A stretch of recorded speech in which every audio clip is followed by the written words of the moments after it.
샬롬. 오늘 또 하나님의 은혜와 평강이 여러분 가운데 함께 하기를 축복합니다. 오늘 또 묵상의 말씀을 통해서 나에게 주시는 하나님의 음성을 듣는 은혜로운 시간이 되기를 축원합니다. 이 시간 하나님께서 우리에게 허락해 주신 말씀은 민수기 27장 12절에서 23절 말씀입니다. 주님께서 모세에게 말씀하셨다. 너는 여기 아바림 산줄기를 타고 올라가서 내가 이스라엘 자손에게 준 땅을 바라보아라. 그 땅을 본 다음에는 너의 형 아론이 간 것 같이 너 또한 너의 조상에게로 돌아갈 것이다. 너희 둘이 신광야에서 나의 명을 어겼기 때문에 그 땅에는 들어가지 못한다. 온 회중이 무리바에서 나를 거역하여 반란을 일으켰을 때에 너희들은 물을 터뜨려 회중이 보는 앞에서 나의 거룩한 권능을 보였어야만 하였는데 너희는 그렇게 하지 않았다. 이것은 신광야에 있는 가데스의 무리바에서 물이 터질 때를 두고 말씀하신 것이다. 모세가 주님께 이렇게 아뢰었다. 모든 사람에게 영을 주시는 주 하나님, 이 회중 위에 한 사람을 임명하여 주시기 바랍니다. 그가 백성 앞에서 나가기도 하고 백성 앞에서 들어오기도 할 것입니다. 백성을 데리고 나가기도 하고 데리고 들어오기도 할 것입니다. 주님의 회중이 목자 없는 양떼처럼 되지 않도록 하여 주십시오. 주님께서 모세에게 말씀하셨다. 너는 눈의 아들 여호수아를 데리고 오너라. 그는 영감을 받은 사람이다. 너는 그에게 손을 얹어라. 너는 그를 제사장 엘르아살과 온 회중 앞에서 세우고 그들이 보는 앞에서 그를 후계자로 임명하여라. 너는 그에게 내가 가지고 있는 권위를 물려주어서 이스라엘 자손 온 회중이 그에게 복종하게 하여라. 그는 상의할 일이 있을 때마다 제사장 엘르아살 앞에 가서 설 것이며 여호수아를 대신하여 엘르아살이 우림의 판결을 사용하여 나 주에게 여쭐 것이다.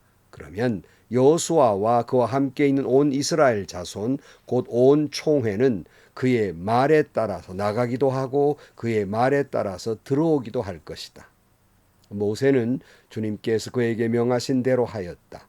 모세는 여호수아를 데려다가 제사장 엘르아살과 온 회중 앞에 세우고 주님께서 말씀하신 대로 자기의 손을 여호수아에게 얹어서 그를 후계자로 임명하였다.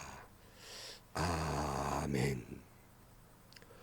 하나님의 명령에 따라서 이스라엘 민족을 이집트에서 탈출시켜서 40년간 이끌어온 모세, 그에게는 형 아론이 있었고 그 누이 미리암이 있었어요. 세월이 지나서 아론도 죽고 미리암도 죽었습니다. 이제 모세의 차례가 된 것입니다. 많은 사람들이 인간에게 죽음이라고 하는 것이 있다는 걸 알면서도 그 죽음이 내게 가까이 있다는 사실을 잊고 사는 경향이 있습니다. 오래전에 제가 정치적으로 또 반대에 계신 나이 드신 어른이 있으셨습니다. 제가 어린 나이였기 때문에 번번이 또 정치적으로 때로는 힘든 일을 겪어야만 했습니다. 마음에 상처도 입었지요. 그때마다 속으로 그렇게 생각했습니다. 세월이 내 편이다.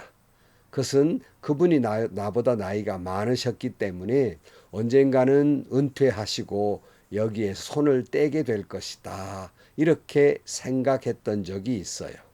그런데 여러분, 재미있는 건 벌써 저도 그 나이가 돼서 모든 걸 내려놓고 손을 뗀 나이가 되어버리고 말았습니다. 여러분, 나도 곧 그때가 오는 것이에요.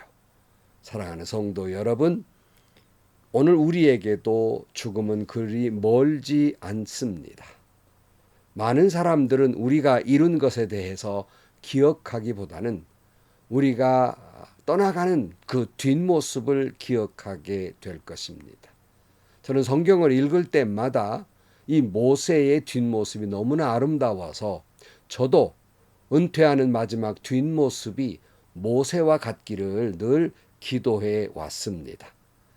많이 거기에 부족하지만 그래도 흉내라도 낼 수 있었기에 다행이라고 생각을 합니다. 오늘 12절 말씀이에요. 주님께서 모세에게 말씀하셨다. 너는 여기 아바림 산줄기를 타고 올라가서 내가 이스라엘 자손에게 준 땅을 바라보아라. 그 땅을 본 다음에는 너의 형 아론이 간 것 같이 너 또한 너의 조상에게로 돌아갈 것이다. 요단강 건너편 아바림에 올라가서 가나안 땅을 바라보게 하시고 모세에게 너는 그 땅에 들어가지 못하고 이쪽에서 죽게 될 것이다. 이렇게 말씀을 하셔요. 그리고 그 이유를 이렇게 설명을 하셔요. 14절 너희 둘이 신광야에서 나의 명을 어겼기 때문에 그 땅에는 들어가지 못한다. 온 회중이 무리바에서 나를 거역하여 반란을 일으켰을 때에 너희들은 물을 터뜨려 회중이 보는 앞에서 나의 거룩한 권능을 보여야만 하였는데 너희는 그렇게 하지 않았다. 이것은 신광야에 있는 가데스의 무리바에서 물이 터질 때를 두고 말씀하신 것이다. 모세가 아론이 그토록 염원했던 가나안 땅에 들어가지 못한 것은 무리바 사건 때문이라고 말씀하고 있습니다. 그때 무슨 사건이 있었어요? 물이 이제 마실 물이 없다고 무리바에서 모세와 아론을 원망하고 급기야 하나님을 원망합니다. 화가 나서 하나님이 모세에게 반석에게 명령해라 라고 하는 말씀을 어기고 너무너무 화가 나서 그냥 지팡이를 들고 반석을 그냥 크게 2번을 칩니다. 한 번도 아니고 2번을 팔을 크게 휘둘렀다 그랬어요. 그러니까 분노한 것이죠. 이것은 하나님의 거룩과 권능을 드러내지 못하고 실추시킨 사건이었다는 거예요. 그래서 너는 가나안에 들어가지 못한다고 말씀하고 있습니다. 어떻게 생각하면 모세의 입장에서는 억울한 측면도 있습니다. 아니 한 번, 2번도 아니고 번번이 모세를 원망하고 급기야 하나님을 원망하고 또 모세를 비난하고 급기야는 그저 죽이려고 하기까지 했으니 얼마나 화가 났겠습니까? 그걸 우리가 이해 못하는 것은 아니지요. 그러나 여러분, 모세는 아무런 변명도 하지 않고 아무런 말도 하지 않고 아멘으로 받아들이고 있습니다. 혹시 지도자 되시는 분들이 계시다면 함부로 화를 내서 하나님의 거룩을 나타내지 못할 때 결국 우리도 이와 같은 심판을 받게 된다는 사실을 기억하고 있어야 합니다. 모세는 아무 말이 없어요. 여기서 우리는 이 모세의 신앙과 그 신앙 인격을 보게 됩니다.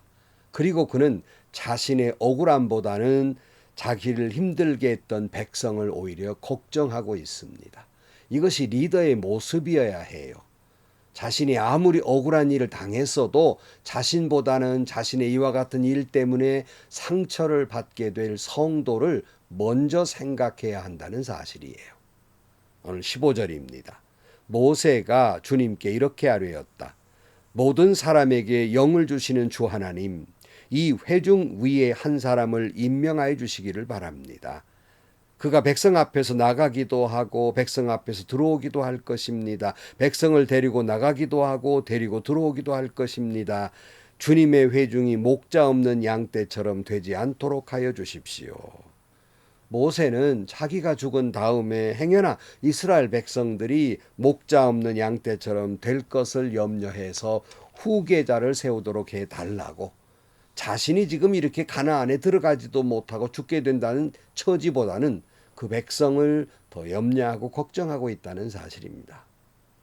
18절이에요. 주님께서 모세에게 말씀하셨다. 너는 눈의 아들 여호수아를 데리고 오너라.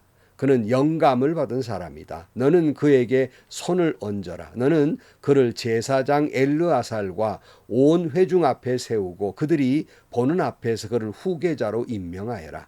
너는 그에게 내가 가지고 있는 권위를 물려주어서 이스라엘 자손 온 회중이 그에게 복종하게 하여라. 그는 상의할 일이 있을 때마다 제사장 엘르아살 앞에 가서 설 것이며 여호수아를 대신하여 엘르아살이 우림의 판결을 사용하여 나 주에게 여쭐 것이다. 그러면 여호수아와 그와 함께 있는 온 이스라엘 자손 곧 온 총회는 그의 말에 따라서 나가기도 하고 그의 말에 따라서 들어오기도 할 것이다. 하나님은 눈의 아들 여호수아를 후계자로 삼으라고 말씀하면서 그는 하나님의 영감을 받은 사람이다. 주의 영이 있는 사람이다. 그래서요. 하나님의 리더는 하나님의 영이 충만한 사람이어야 합니다. 근데 여기 이제 모세가 후계자를 세우게 되는데요. 오늘 교회들마다 3세대, 4세대를 거쳐가면서 은퇴하신 목사님이 계시고 후임으로 오시는 목사님들이 계시는데 이 두 분의 갈등들이 있어서 어려움을 겪는 경우를 종종 듣습니다. 은퇴하신 목사님, 원로 목사님들이 후임 목사님에게 목회에 대해서 상황전화 노릇을 하면서 섭정하려 듭니다. 온갖 간섭을 다 하는 거예요. 이건 크게 잘못된 일입니다. 은퇴 늘 말씀드리지만 숨을 은자예요. 물러갈 퇴입니다. 물러가서 숨는 거예요.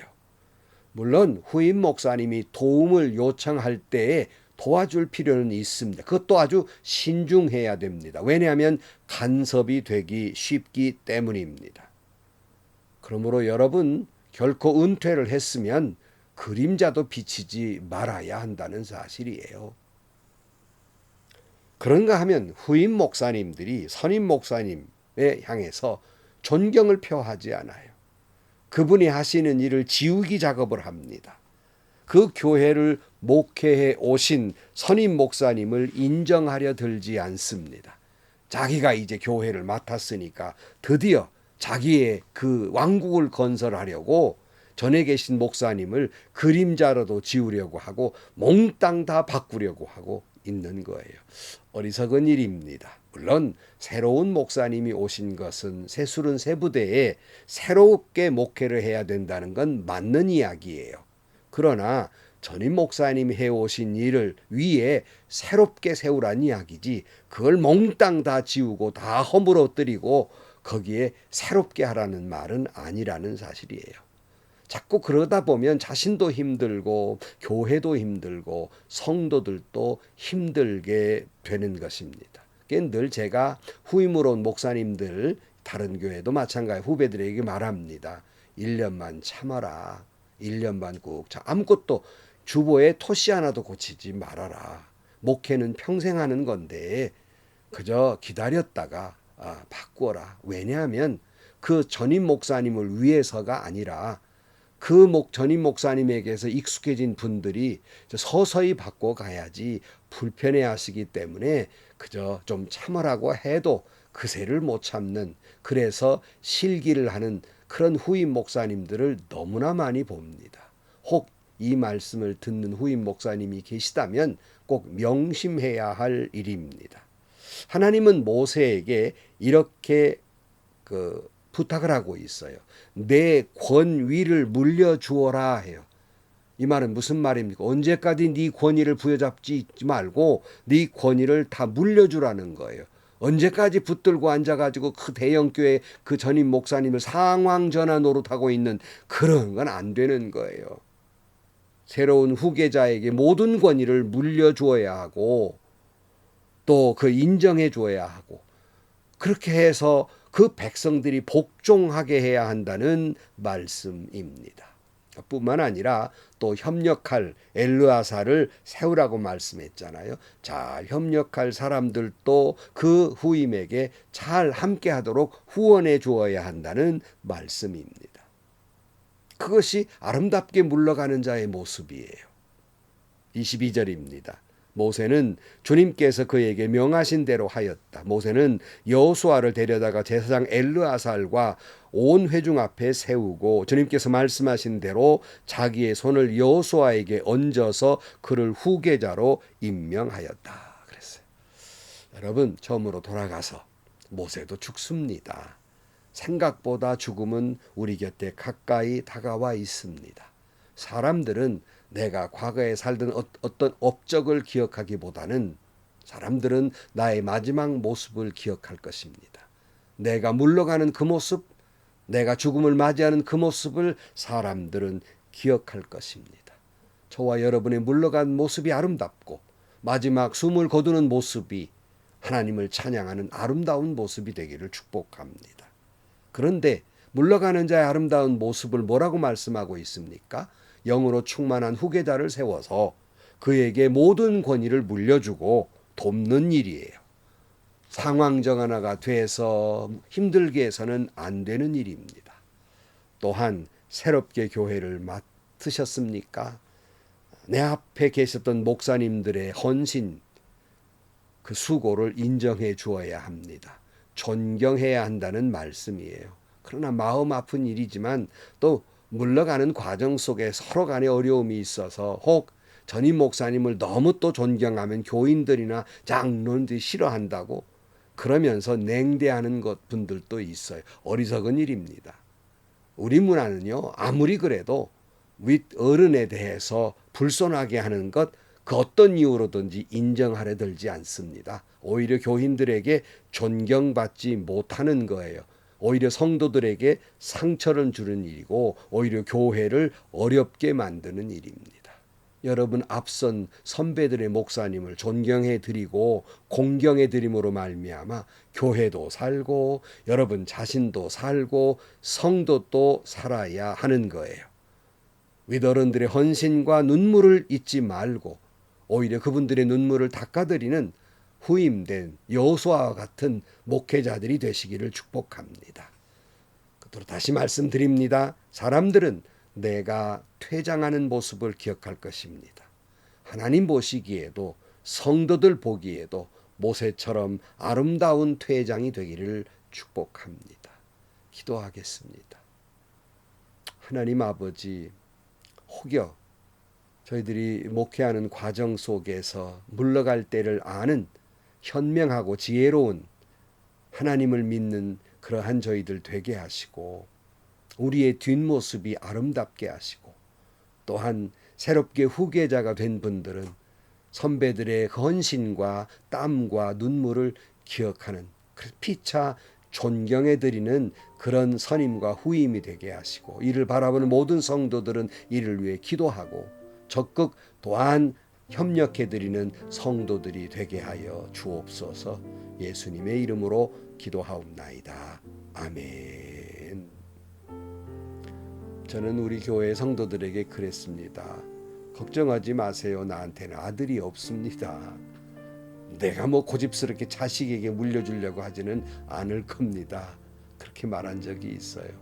왜 그랬겠습니까? 대형교회들 목사님들이 아들에게 물려주고 그 아들을 위해서 또 상황 노릇하고 후임을 구했어도 후임 외에 또 상황 노릇하면서 있는 그 모습이 너무나도 보기 싫습니다. 은혜 다 까먹습니다. 한국교회를 어지럽게 만들고 있어요. 여러분, 다시 말씀드립니다.